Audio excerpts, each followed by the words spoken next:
Namun setelah beberapa hari dia nggak masuk kerja, ada tuh keluarganya ngasih kabar bahwa dia itu meninggal.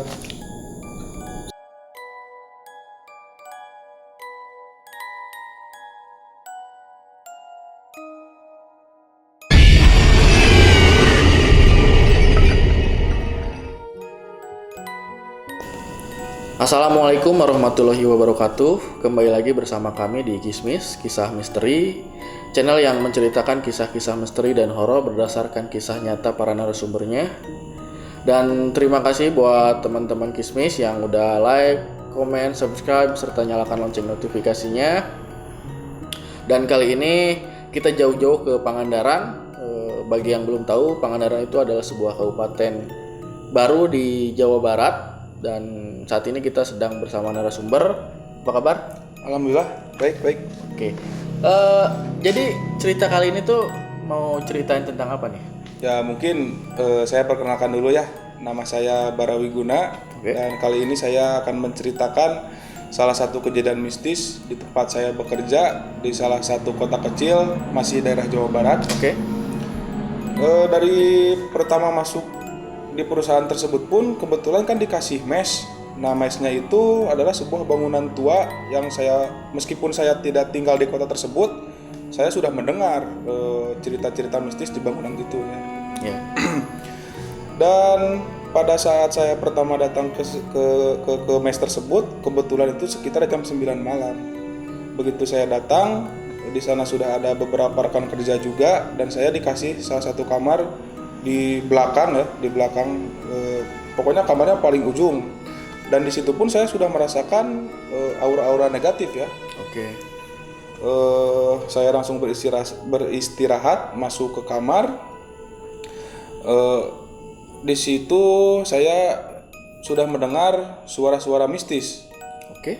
Karena kan rekan-rekan yang lain selain si yang tadi yang mengantar saya ke kamar tersebut pun udah istirahat semua. Beliau pun sudah kembali ke kamarnya gitu kan. Saya pertama mendengar yang mengetuk-ngetuk jendela kamar. Oke, itu pertama. Pertama gangguan itu. Bahkan auranya pun memang sangat, maksud saya udara di situ pun sangat dingin sekali. Sangat dingin sekali, tapi saya memaksakan untuk tidur. Dan kebetulan di kamarnya itu ada sebuah jendela kecil. Posisinya itu di sebelah kanan saya tidur. Saya mulai merasa ngantuk, memejamkan mata dan terdengarlah itu ketukan-ketukan di jendela. Tapi saya hiraukan karena saya pun harus beristirahat karena di hari besoknya itu kan saya pertama bekerja. Oke. Nah, itu pada malam pertama ya berarti ya, itu Ya. malam pertama diganggu. Nah, setelah itu ada nggak lagi kejadian? Ada. Bahkan setelah kejadian itu saya mencoba menceritakan ke teman-teman kerja yang lain. Karena ternyata semua rekan-rekan kerja yang berada di situ pada awalnya selalu diganggu. Lama-lama karena mungkin saya sedikit sompral dan sebetulnya di awalnya itu saya kurang percaya ya ke hal-hal seperti tersebut, tapi saya merasakan sendiri dan itu sangat luar biasa menegangkan. Nah, tadi kan ada cerita bahwa dari teman-teman pernah melihat juga hal-hal yang merasakannya ya. Nah, itu apa tuh mereka yang merasakan? Nah, di hari berikutnya saya tidak tahu hanya pikiran saya saja, tapi saya melihat bayangan hitam yang besar ya, bahkan memenuhi pintu. Karena kan posisi kamar itu sangat di belakang sekali dan ada lorong. Oke. Nah, saya pertama melihat yang sosok hitam itu di lorong itu. Setelah saya ceritakan ke teman-teman yang lain, memang makhluk itu menetap di sana ya, di lorong itu. Oh, berarti teman-teman Anda yang kerja di situ pun memang melihat sosok yang sama di situ. Sosok yang sama. Awalnya saya nggak berani cerita, tapi kalau misalkan saya nggak cerita, kayak ada unek-unek yang harus disampaikan gitu kan. Ternyata pas saya sampaikan, ya itu sama. Gitu kan. Ceritanya seperti yang saya lihat. Bisa digambarkan nggak sosoknya tuh jelasnya seperti apa gitu? Hitam seperti apa? Kalau yang saya lihat itu hanya seperti bayangan ya, bayangan tapi berwujud tanpa mata, tanpa jauh lah dengan bentuk manusia gitu kan, hanya hitam saja, cuma berbentuk kepala, kaki sama tangan. Itu kan sangat besar sekali. Itu berarti Anda baru beberapa saat di situ ya? Saat di situ ya. Setelah itu ada kejadian lagi? Dan setelah beberapa bulan saya bekerja, saya mencoba menceritakan ke tetangga mes tersebut ya. Oke, Yang beliau itu memang warga asli di situ. Saya menceritakan hal-hal gaib yang berada di mes. Beliau menceritakan juga bahwa di malam-malam sebelumnya pun sering melihat orang yang bersih-bersih pada malam hari. Sedangkan pada malam hari tentunya yang lain udah istirahat gitu kan. Jadi si mesnya itu, saya belum menceritakan tadi ya, si mesnya itu 2 lantai. Yang di lantai 2-nya itu nggak ada penghuninya, nggak ada yang istilahnya tidak ditinggali lah. Oke. Tapi kata si tetangga, kalau malam kadang-kadang suka ada yang bersih-bersih. Padahal udah jelas itu bangunan kosong yang di atas. Oke. Harusnya tetangga itu lihat dari rumah dia. Dari rumah dia. Kebetulan rumah dianya juga pun berlantai 2. Ketika dia duduk di balkon itu melihat ada yang bersih-bersih di mes tempat saya bekerja itu. Oke. Nah, itu ditanyakan ke orang luar dan setelah itu apalagi nih yang terjadi? Saya coba memendam, tapi lama-lama saya mulai terusik juga. Dan saya coba menceritakan ke teman-teman yang lain, saya mulai menanyakan. Dan ternyata memang ceritanya sama, si sosok hitam itu selalu ada dan mengganggu gitu kan. Oke. Bahkan banyak sekali karyawan yang keluar masuk karena diganggu gitu kan. Bahkan saya masuk ke situ pun karena ada lowongan, si karyawan tersebut tidak nyaman, akhirnya keluar dan saya masuk sebagai ganti dia. Oke, berarti Anda menggantikan posisi memang orang yang sebelumnya sudah terganggu. Oh gitu, iya. Nah itu setelah itu ada lagi nggak? Ada deh. Ada. Dan kan ada keluar satu lagi tuh, cewek. Masuk lagi yang satu. Oke. Dia pun sama menceritakan hal tersebut. Bahkan dia sampai benar-benar diganggu lebih dari saya gitu kan. Ini yang baru nih, pegawai yang baru. Ya, yang baru, yang cewek yang baru masuk. Karena kan ada yang keluar lagi setelah saya masuk itu, ada yang keluar. Nah dia masuk. Oke. Nah dia pun sama menceritakan ke teman-teman yang lain bahwa dia pun diganggu gitu kan. Dan gangguannya itu masih sama seperti yang Anda rasakan pertama kali atau berbeda? Pertamanya sama, ketok-ketok jendela itu pasti ada. Dia cerita ketok-ketok jendela, dan karena mungkin dia orangnya pendiam, dia sampai dirasuki oleh makhluk gaib. Sampai dirasuki. Pada saat itu saya masih ingat jam 11 malam, saya belum tidur, dia tiba-tiba pingsan. Kan di mes tersebut itu ada sekitar 5 orang, semuanya mendekati dia yang pingsan. Saya angkat dia, dianterin ke kamarnya. Tiba-tiba dia tersenyum dengan tatapan kosong. Saya kira itu hanya sekedar penyakit ya, tapi tiba-tiba si matanya itu kosong dan yang kanan itu ke depan, yang kiri ke samping. Si matanya? Si mata si wanita itu. Saya paksain buat naruh dia ke kamar dan dia tertidur sih pada saat itu dia langsung tertidur. Dan saya kembali ke kamar saya sambil duduk, pas ngumpul ngobrol-ngobrol sama teman. Tiba-tiba dia udah dalam posisi duduk sambil nyisir rambutnya ke depan, tidak tahu nangis, tidak tahu nyinden, saya juga kurang jelas ya. Pokoknya dia kayak orang nangis lah gitu. Oh itu pada saat itu malam hari terjadi kejadian itu? Malam hari jam 11 malam, saya masih ingat. Oke. Saya masih ingat. Dan setelah itu nyisir, terus Anda berada di ruangan lain? Ya, saya sama teman-teman pun saya pertama melihat dia sedang nyisir, saya laporan ke teman-teman yang lain yang lagi ngobrol. Itu bahkan teman-teman nggak percaya ya. Tapi pas dilihat baru mereka percaya. Saya lari keluar, saya manggil tetangga-tetangga, ramailah. Karena di situ tidak ada istilahnya orang pintar, tetangga menyarankan untuk memanggil orang pintar dari daerah lain. Oke. Nah kebetulan si orang pintarnya itu sedang ada halangan, dan kata beliau itu bisa lewat video call. Oke. Nah setelah di video call dia berkomunikasi dengan si wanita yang dirasuki itu via by video call. Oh iya. Langsung pingsan setelah video call langsung pingsan. ditidurkan lagi ke kamar. Nah sekitar jam 1 dia ngamuk-ngamuk lagi. Oke. Dia ngamuk-ngamuk lagi dan saya kembali meminta tolong ke tetangga. Pada saat itu kan padahal udah jam 1 lah, udah jam 1 malam. Tapi kan saya bingung mau minta tolong kemana lagi kan. Saya ngomong ke tetangga, saya bangunkan, dia bangun dan saya minta buat dia nelpon orang pintar yang tadi sempat video call itu kan. Namun kebetulan si orang pintar itu jaraknya ke mes tempat saya kerja itu lumayan rada jauh, sekitar 30 menitan pada saat itu datangnya. Saya kembali ke mes untuk menunggu dia. Namun pas saya lihat dia itu lagi nusuk-nusuk boneka pakai jarum untuk kerudung itu loh. Oh iya buat cewek biasanya ya. Untuk kerudung itu. Makin panik dong, makin panik. Semuanya lari keluar, dikosongkan, dia di dalam sendirian. Dan sekitar ada 15 menit saya di luar. Saya coba melihat dia kembali ke kamar. Ternyata masih seperti itulah posisinya, nggak sembuh. Saya pikir kan sembuh gitu kan. Saya pikir sembuh, tapi ternyata masih seperti itu. Dan singkat cerita, si paranormalnya itu, si orang pintarnya itu datang dan langsung dilihat, langsung disamperin kan, 2 orang pada saat itu. Langsung disamperin ke kamarnya, berkomunikasi, mungkin berkomunikasinya pun lewat caranya Si paranormal itu ya. bukan komunikasi seperti kita kan. Oke. Ya, dan si paranormal itu minta buat mematikan semua lampu Di tempat di itu mes. di mes itu. Mungkin dia memulai ritual atau gimana, saya juga kurang tahu kan, soalnya kan saya di depan nunggu.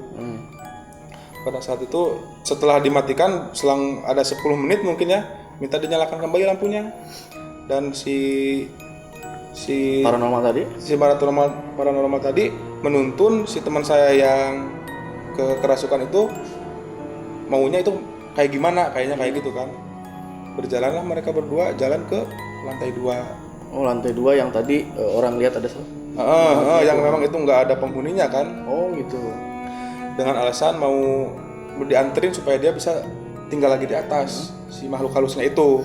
Tapi ternyata pas sampai di atas, si makhluk halusnya itu kayaknya mau mencelakai si teman saya yang kerasukan itu buat loncat dari lantai 2. Langsung ditarik, langsung pingsan, dibawa lagi ke kamarnya.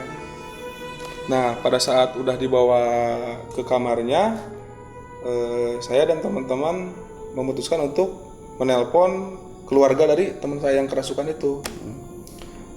Sekitar pukul 3 keluarganya itu datang 3 dini hari berarti. Datang, bahkan si paranormalnya pun sampai nginep di situ buat ngejagain kan. Ketika datang keluarganya langsung dibawa ke rumah sakit. Oke. Karena padahal udah sama si paranormalnya itu udah dikasih tahu bahwa si putranya itu enggak bukan Putri apa putri? Putri ya? Putri, cewek Mas. Si putrinya? si putrinya itu ada bukan penyakit medis. Oke. Udah kesurupan, namun mungkin si keluarganya itu nggak percaya hal-hal tersebut kan, dan memutuskan membawa teman saya itu ke rumah sakit. Dan pas besoknya dia kan itu besoknya kerja lagi seperti biasa kan. Ya. Kerja seperti biasa, keluarganya itu datang ke situ, masukin surat izin kerja kan, dengan alasan sakitnya itu anemia. Kalau anemia kan kurang darah ya? Kurang darah.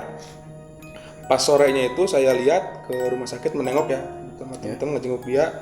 Memang keadaannya itu pucat sekali dan nggak bisa berkomunikasi, kayak sadar nggak sadar kayak gitu lah. Oke. Kembali, dan dia itu izin kerja 3-4 hari kalau nggak salah. Bahkan pas dia di rumah sakit itu dia mencoba menceritakan hal-hal apa yang dia rasakan. Dia nggak cerita ke orang tuanya karena maaf dia itu dari keluarga broken home mungkin ya. Iya. Dia menceritakan ke saya tentang sosok hitam, tentang merinding saya Mas. Tentang sosok hitam, tentang yang suara-suara, bahkan bekas kaki itu bahkan dia merasakan gitu kan. Cuma dipendam. Ternyata kalau selama ini dia pendiam itu gara-gara merasa nggak nyaman sama gangguan-gangguan tersebut, tapi nggak mau cerita. Oke. Dia jadi mungkin pikirannya kosong, jadi makin dia kosong makin semena-mena lah istilahnya si makhluk tersebut buat ngeganggu dia. Dan setelah dia kembali sehat, dia tuh memutuskan untuk kembali bekerja. Namun selang beberapa minggu atau beberapa bulan kembali lagi dia kerasukan, namun tidak separah yang tadi yang pertama. Cukup itu bisa disembuhin sama tetangga dengan bacaan-bacaan ayat suci Al-Quran, pergi sendiri gitu kan. Namun tetap si penyakit anemianya itu kembali kambuh. Kalau dilihat secara medis, anemianya kembali kambuh dan kembali Ke rumah sakit.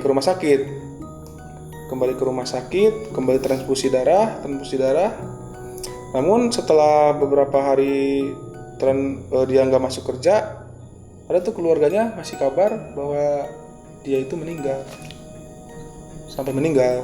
Semuanya itu nggak nyangka lah, soalnya kan baru beberapa hari, belum bertahun-tahun kerja udah sampai meninggal. Di situ. Nah itu setelah si yang perempuan tadi meninggal itu ada kejadian lagi nggak? Otomatis kan setelah dia meninggal, kantor itu, tempat saya bekerja itu membutuhkan karyawan baru. Masuklah, ada gantinya satu lagi. Ya. Setelah dia masuk pun sama, dia diteror. Bahkan pertama masuk kerja pun dia udah diteror, tapi tidak langsung bercerita ke teman-teman yang lain. Mungkin karena dia masih segan, dia belum langsung bercerita. Selang beberapa bulan kerja, dia menceritakan bahwa kalau lagi bersih-bersih di lorong itu, kan kalau bersih-bersih itu mulai habis sholat subuh sekitar pukul 5 ya. Sekitar jam 5 dia bersih-bersih selalu melihat sosok hitam yang besar itu kan. Nah dia bercerita, diberitahu bahwa kejadian-kejadian sebelumnya ada yang mengetuk jendela, bahkan dia pun sama tuh diteror sama yang mengetuk jendela. Sampai kejadian yang meninggal pun kita beritahu sama dia kejadiannya seperti itu. Oke. Nah setelah itu karena memang tadi ada pegawai baru dan ada yang meninggal, ada upaya nggak dari teman-teman di situ untuk mengusir atau menangani si makhluk halus tadi? Nah kan saya laporan ke atasan untuk meminta solusi, namun si atasan pun sama, tidak ada kenalan untuk orang pintar untuk menyelesaikan masalah tersebut. Saya coba ngobrol lagi ke tetangga buat ngontek si orang pintar yang tadi sempat nyembuhin yang meninggal. Beliau pun nggak sanggup. Saya memutuskan untuk mencari orang pintar ke daerah tempat tinggal saya. Adalah satu, bahkan dia pun nggak berani datang ke sana, cukup dari rumahnya, katanya dengan alasan dia udah mampu lah, meskipun nggak berangkat ke sana, dia mampu menghilangkan sosok hitam itu. Dan karena si orang pintar tersebut membutuhkan mediator untuk menarik si sosok hitam yang tadi saya ceritakan untuk diusir ya, akhirnya dia meminta tolong ke saya untuk saya sebagai medianya itu. Dia mulai membacakan ayat-ayat, saya pun kurang ngerti ya. Tiba-tiba badan saya itu terasa berat. Setelah terasa berat itu saya udah nggak tahu apa-apa lah istilahnya, mungkin udah kemasukan atau gimana, saya pun nggak tahu gitu kan. Namun ketika saya tersadar, tiba-tiba dia kan ngomong, ini si makhluknya itu udah dimasukkan ke dalam botol yang berisi air doa. Sambil dia memegang air mineral itu kan, botol air mineral itu, dengan dia bilang si makhluknya itu udah dimasukin ke situ. Lalu dia kan dua orang ya. Dia dua orang, yang satunya itu dia perintah buat ngebuang botol itu. Botol itu katanya dibuang ke pantai. Nah, setelah itu kan saya kembali bekerja ke sana, ke mes saya kembali. Sudah mulai merasa aman lah, udah saya pikir ada ya. Udah merasa nyaman lah, udah bahkan sama teman juga akhirnya udah selesai gitu kan masalah. Namun tiba-tiba setelah beberapa bulan ternyata ketika teman-teman lagi nonton TV, Ya. itu bukan cuma satu orang yang melihat sosok hitam itu, ada lagi. Nongol tuh kan lorong, kata saya tadi kan ada pintunya, nongol di pintu. Yang melihatnya itu bukan cuma satu orang, semua, bukan sampai teriak pada lari ke kamar saya, yang kebetulan kamar saya dekat CCTV tempat mereka nonton itu. Langsung ke sana lagi. Saya pun bingung, ini harus gimana lagi kan gitu kan. Saya biarkan, dicuekin karena kan udah capek juga, kita banyak minta tolong ke orang lain tapi hasilnya bisa dibilang nihil gitu kan. Tapi lama-lama mulai nggak nyaman, banyak karyawan yang keluar masuk terus. Akhirnya saya meminta tolong untuk kembali mengusir, namun bukan lewat paranormal tapi langsung ke Ustadz.